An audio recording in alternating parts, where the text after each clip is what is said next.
Hey guys, KylaTea here, and I actually have somewhere to go tonight, and that's why I'm doing this live rather than talk about it and then try to upload it because I want to talk about this while it's on my mind, still fresh. And that being something that, to be honest, has been a long time coming. Okay, an extremely long time coming, especially if you've been following this man's career. Now, I love Ren and Stimpy with a passion. I really do, because this one little show honestly shaped like a lot of my humor. I remember watching it with my grandmother who had like Alzheimer's, didn't really know what was going on, but she loved the animation and like the references to older cartoons, and she would sometimes remember the certain ones because of the references made. I mean, there's so many memorable moments from this series. Log, Powder Toast Man, Happy Happy Joy Joy, Mr. Horse, no sir, I don't like it. But the man behind this has always been, and I mean always been, a problematic person. I mean, if you've been following animation, if you've been looking into cartoons, then you know that it is damn near an unspoken fact for decades about JohnK and his treatment of women in the animation industry. Like, it's always been a whisper. It's kind of like the Harvey Weinstein thing where you know it, everybody around you know it, but nobody says it. Nobody wants to acknowledge that huge 500-ton elephant in the room because of this person's status, because of their history, their legacy. Because many people, many cartoon and creators and artists will say, like I just did, how big of an influence JohnK had on their life and how he helped to shape many shows that we grew up with, one being Adventure Time. Adventure Time's humor and animation almost are very similar to Ren and Stimpy. You could even go so far as to say Ren and Stimpy is one of the reasons why we have a lot of off-model animation today, because that was one big thing JohnK was strict about, or loose about, I guess, is because since he worked at Filmation back in the 80s when that was like the dark period of animation for America. And he always had to animate on model, and he was fucking tired of it. And so he got when he got the chance to do his own show, he did it all through storyboards. He thought that cartoons should be storyboarded and not written out, and that no one frame should always look the same. And that's kind of like how many animators who are just getting in now are animating cartoons. Like Steven Universe is animated through storyboards. I'm pretty sure OKKO might be animated through storyboards. That's just kind of like his legacy has pertained through all of this time, but also his problematic nature has caused him to wither away in the industry that he inspired, along with his horrible treatment of women. And like I said before, and even in this title, because I read the whole article, and it's like at this point when you got pictures that you've been sending to people and you wrote it out, because this happened in the early 90s, late 90s, early 2000s, and early 90s. So wasn't no internet like that. Okay. You wrote your shit out. He's sending pictures to him and shit, and it's just like, this is bold face evidence right here. Bold face evidence. This, like, I can't even believe like bold face evidence of this. And like I said, it's always been an unspoken secret. And even when you look at the way and how he animates women and how he draws women and just kind of portrays them in different situations, just kind of like how he I always suspected that he had father issues because of his fixation on like the masculine macho man and just this strict parental figure who was like very abusive and stuff like that. Like the dude has some problems. He has major problems, which he needs to go talk to somebody about. But it also doesn't excuse the fact of what he did all those years ago, which was essentially child grooming, considering the age of these girls being 14 and 13 by the time when he first met them. Like it's ridiculous, and I'll post a link to the article below. And I'm not shocked. I'm honestly not shocked. I'm not shocked that this is coming out. I applaud these two women for feeling comfortable enough to speak this out finally, because like I've said, this has been like an unspoken secret amongst animation people in the industry and even fans of animation.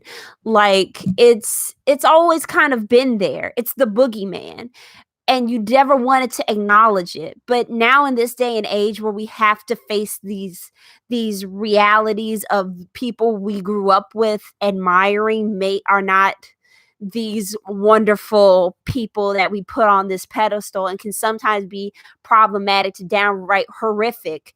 It's something that you have to acknowledge. It's a part of growing up, and it's a part of also trying to figure out where you want to put your money, your respect, your time, and your pretty much just your everything in. Like, as much as I love Ren and Stimpy, and I bought this, I bought the first and second seasons months ago before like any of this came out. I bought this in 2017, I think. Like, this will be the last Ren and Stimpy anything that I buy, because I personally, as an artist, I realize just how much of yourself can go into your art. So I don't really agree with you got to separate the art from the artist point of view, because every artist puts some of my philosophy is every artist puts a bit of themselves in their work, whether you know it or not. And like I've said before, you can kind of see a bit of JohnK seep into this, especially if you watched the Adult Party cartoon revival. Like that shit. Oh my God. Like, oh. So I'm not surprised by any of this. I applaud these two women for coming out and finally speaking out about this. And I'm actually going to link you to a video where I watched it. It says 11 months ago, and this was back when I was doing Anime Select, my anime review channel, because I commented on it like this. And this is something that happened last year. Bob Camp, who was a co-creator on Ren and Stimpy, was at C2E2. That's the Chicago Comics and Entertainment Expo, which I will also be going to next week. I don't know if Bob Camp is going to be there, but he was there last year. But his line was so long, because I did want to ask him at the time what it was like working with JohnK, because I was thinking to myself, I really wanted to know, and I wanted to know what he would say to me, especially being that I am a woman, and maybe even a woman of color. I don't know.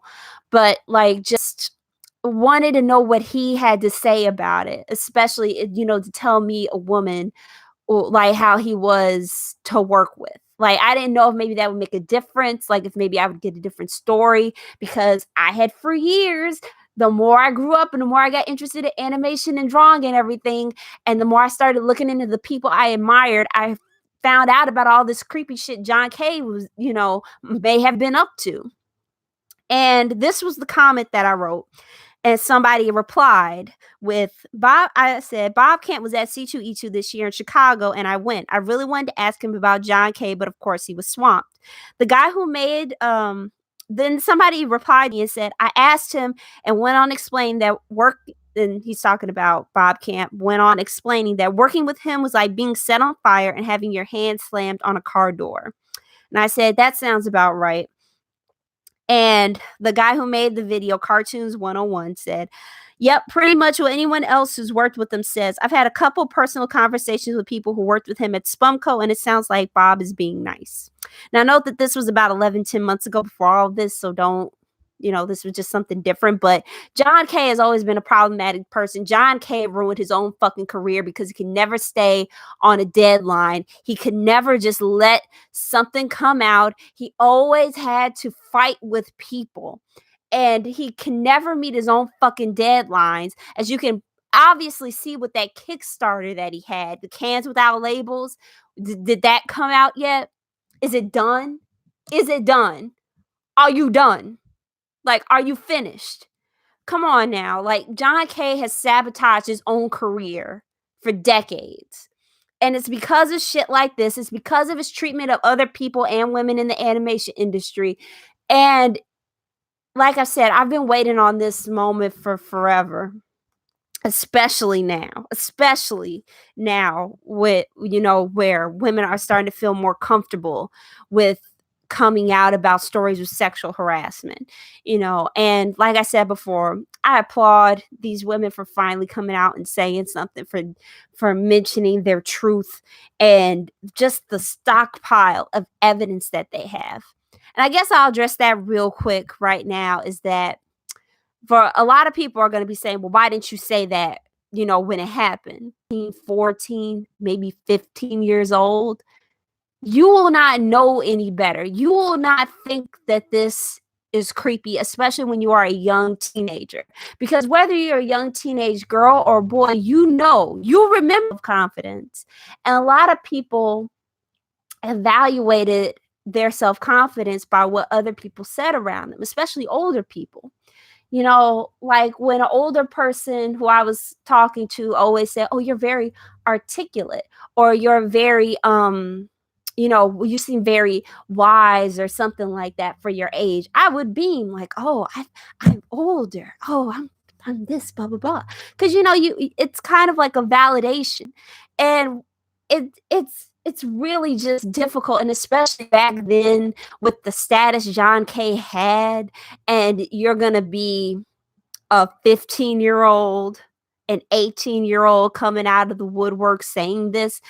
It's the Harvey Weinstein thing all over again, but on a smaller scale, but like still the same size, I guess. It's weird how I'm trying to phrase this, but I've already talked much longer than I wanted to, but I really wanted to get this out.